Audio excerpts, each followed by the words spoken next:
Video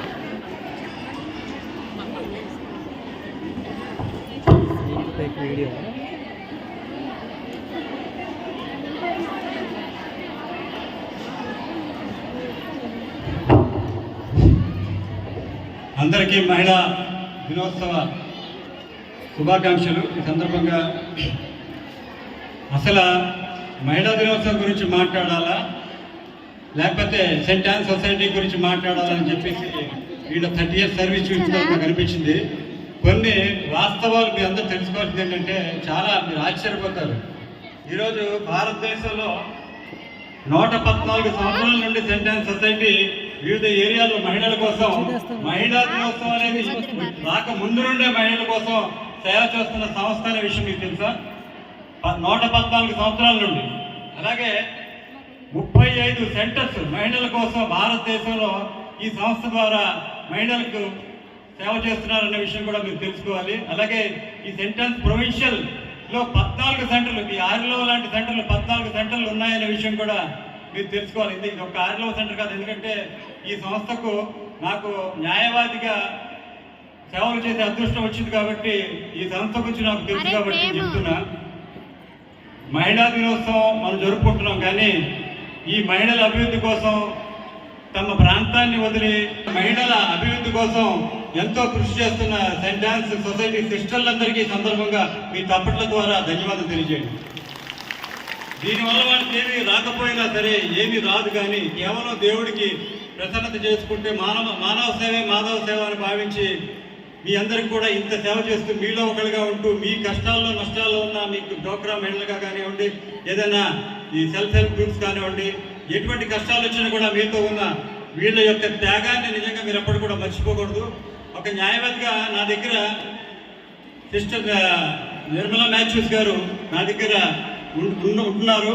ఇంతకుముందు నా దగ్గరికి వచ్చేవారు, ఇప్పుడు సికింద్రాబాద్లో ఉన్నారు. అలాగే సిస్టర్ వర్గీస్ గారు కూడా ఉన్నారు. నేను చూస్తుంది ఏంటంటే వీళ్ళు ఎప్పుడు వచ్చినా కూడాను వీళ్ళు కేసు చేద్దాం అనుకున్నప్పుడు కేసు అన్యాయం అయితే చేయొద్దని చెప్తారు.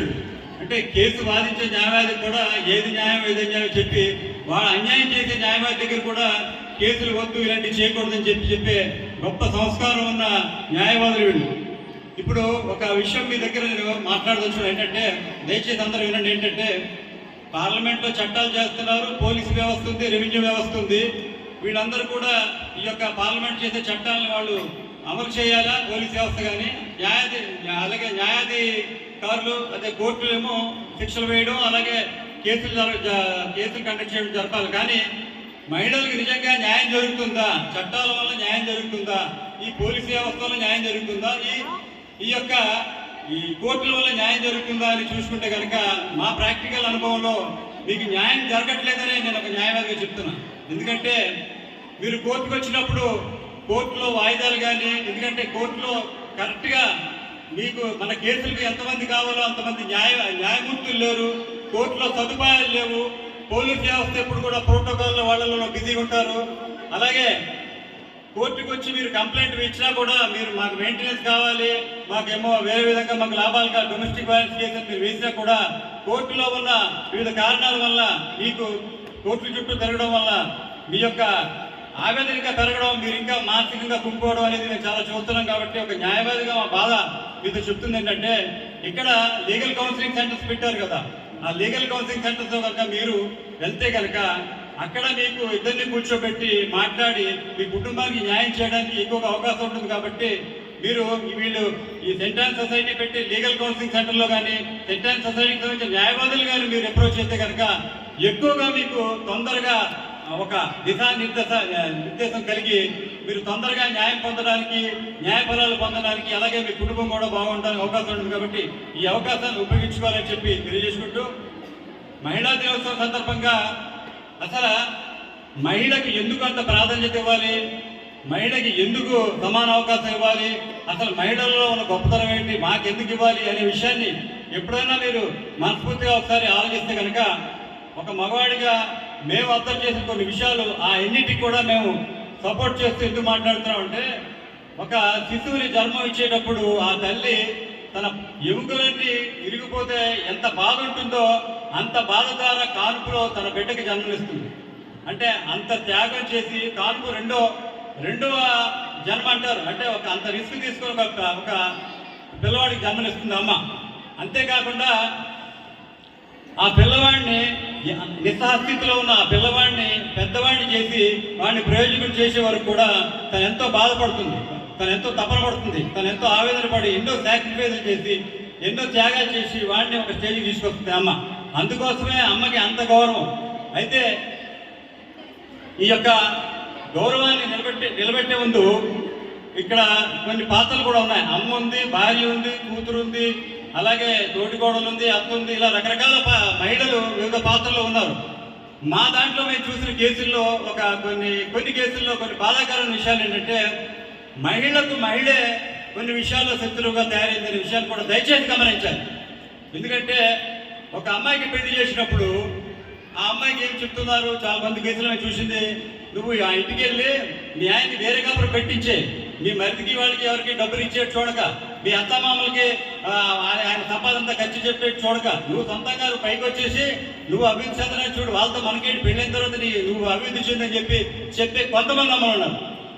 అలాగే అబ్బాయి వైపు చూసుకుంటే కనుక అబ్బాయి వైపు ఒరేయ్ నువ్వు మగోడురా, నువ్వు దర్జాగా ఉండాలిరా, నువ్వు రువాబ్ చూపించాలిరా, నువ్వు అత్తని మామని పెళ్ళని కేర్ చేయకూడదురా అని చెప్పి ఆ మగవాడిని కూడా వాళ్ళు ఇలా చెప్పడంతో ఏమవుతుందంటే ఇద్దరు మంచివాళ్ళైనా సరే వాళ్ళ ఇంటి నుండి వచ్చి తరపీదు వల్ల వాళ్ళ జీవితాలను నాశనం చేసుకొని కోర్టుల చుట్టూ తిరిగే సంఘటనలు చాలా ఉన్నాయి. అందుకోసం ఇటువంటి పరిస్థితులు రాకుండా చేయాలంటే ఏం చేయాలంటే వీరందరూ కూడా మహిళలు కాబట్టి ఒక విషయాన్ని ఆలోచించాలి అంటే పెళ్లి చేసేటప్పుడు అమ్మాయికి చెప్పాల్సింది ఏంటంటే అమ్మ ఈ రోజు నుండి అత్తమామలు కూడా నీ యొక్క తల్లిదండ్రులు లాంటి వాళ్ళే, వాళ్ళని కూడా నువ్వు జాగ్రత్తగా చూసుకోవాలి. ఎందుకంటే నువ్వు ఇక్కడ మా గౌరవం నిలబెట్టాలి, నువ్వు కూడా ఆనందంగా ఉండాలంటే నీ అత్తమామలు కూడా నువ్వు తల్లిదండ్రులుగా చూసుకోవాలి. నీ సంస్కారం అంతా మేము నేర్పిన సంస్కారం అంతా అక్కడ చూపించాలని చెప్పి తల్లిదండ్రులు ఉన్న చోట ఎక్కడ కూడా గొడవలు. అలాగే మగ పిల్లవాడి తల్లిదండ్రులు ఏం చెప్పాలంటే గుర్తుపెట్టుకోండి, ఒరేయ్ నీకోసం మన కోసం తన అమ్మని, నాన్నని, చెల్లిని, అక్కని, తమ్ముడిని, మిత్రుల్ని, తన ఊరిని అన్నింటినీ వదులుకొని నీ కోసం వచ్చిందిరా అమ్మాయి, ఆ అమ్మాయిని జాగ్రత్తగా చూసుకునే బాధ్యత మందిరా అని చెప్పే సంస్కారం మనకుంటే కనుక ఈ కోర్టులు పోలీసులు అనేవి మనకు. కాబట్టి ఇటువంటి సంస్కారాలన్నీ కూడా ఈ సెంటాన్ సొసైటీలో మీరు వచ్చే కౌన్సిలింగ్లో తప్పకుండా మీకు జరుగుతాయి. కాబట్టి దయచేసి కోర్టులు వెళ్ళడం, కేసులు వెళ్ళడం అనేది జీవితంలో ముఖ్యం కాదు. మనం సుఖశాంతులుగా ఉండడం, సమాజం బాగుండడం, అందరూ కూడా కలిసి ఉండడం ఈ మన జీవితకాలంలో చాలా ముఖ్యం. కాబట్టి ఈ విషయాలన్నీ గమనించాలని ఈ సందర్భంగా తెలియజేసుకుంటూ ఈ మహిళా దినోత్సవం సందర్భంగా మేము ఇది సాధించాం, ఒకళ్ళు ఎవరో పెద్ద పోస్టులు వస్తే మనకేం రాదు, ఎవరో ఒక మహిళ ధనవంతులైతే మనకేం రాదు. మహిళా సాధికారిత అంటున్నారు కదా, సాధికారిత అని అంటే ఏంటో అసలు మీకు ఎవరికైనా అవగాహనతో చెప్తారా? ఎవరైనా మహిళా సాధికారిత అని చెప్పేసి అందరూ చెప్తారు, ఎవరు చెప్తారా? మహిళా సాధికారిత అంటే ఒక మహిళ తనకు తానుగా నిర్ణయం తీసుకునే స్థాయికి వెళ్ళేదాన్ని అంటారు. ఆ నిర్ణయం తీసుకోవాలంటే ఆ మహిళ ఆర్థికంగా, విద్యాపరంగా అన్ని విధాలుగా డెవలప్ అవుతే కానీ ఆ స్టేజ్ రాదు. కాబట్టి స్టేజీల మీద మహిళా సాధికారిత ఇచ్చి చెప్పినా కూడా లాభం లేదు. కాబట్టి ముఖ్యంగా ఫ్యామిలీ సిస్టమ్ అనేది చాలా జాగ్రత్తగా కాపాడుకుంటేనే మహిళా లోకానికి చాలా గౌరవం పెరుగుతుంది. కాబట్టి పిల్లలకి చెప్పండి, ఇంట్లో ఆడ మగ అనే భేదం లేకుండా అందరినీ గౌరవించే విధంగా సభ్య సమాజంలో సంస్కారవంతంగా బతికే జీవితం అందరికీ ఉండాలి తప్పించి మగవాడు ఎక్కువ కాదు, ఆడవాళ్ళు తక్కువ కాదు. కాబట్టి ఈ విషయాన్ని మీ అందరూ కూడా చెప్తే కనుక సమాజం బాగుంటుంది. కాబట్టి ఈ సందర్భంగా నా ఈ సందేశాన్ని ప్రాక్టికల్గా నేను కోర్టుల్లో కానీ మిగతా విషయాల గురించి చూసిన ఈ సందేశాన్ని మీకు ఎందుకు చెప్తున్నానంటే ఈ సందేశం కనుక నిజంగా మీరు తెలుసుకుని నలుగురితో మాట్లాడండి, మీ మహిళా సంఘ మీటింగ్లో కూడా మాట్లాడి సంస్కారవంత భారతదేశం సంస్కారానికి మారిపోయింది.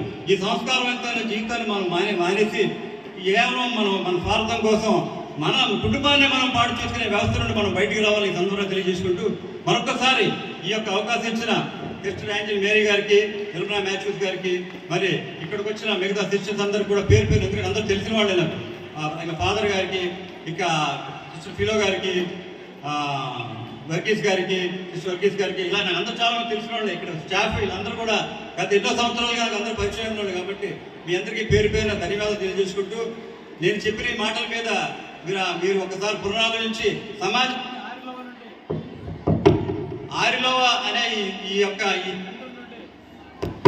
భారతదేశంలో డిస్ప్యూట్స్ లేని ఫ్యామిలీ వ్యవస్థ వచ్చే విధంగా మీరు ఒక మంచి సందేశాన్ని ఇస్తారని సందర్భంగా ఆశిస్తూ సెలవు తీసుకుంటున్నాను. జై హింద్.